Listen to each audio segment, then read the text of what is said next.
पठान सिर्फ एक कबीला नहीं, ये एक सोच है, एक नजरिया है, गैरत, शजाअत, मेहमान नवाजी।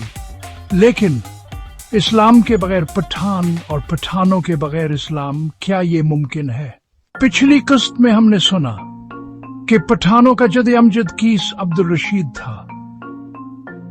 कहा जाता है कि वो मदीना गया, नबी करीम सल्लल्लाहु अलैहि वसल्लम से मुलाकात की और उनके दस्ते मुबारक पर इस्लाम कबूल किया।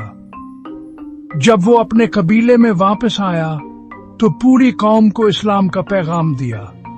यहां से शुरू हुआ पठानों का वो सफर जो इन्हें हमेशा के लिए इस्लाम के मुहाफिजों में शामिल कर गया।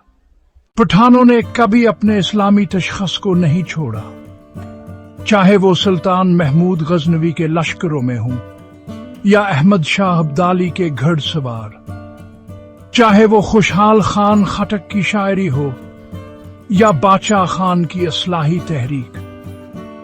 हर दौर में पठान अपने दीन के सिपाही रहे।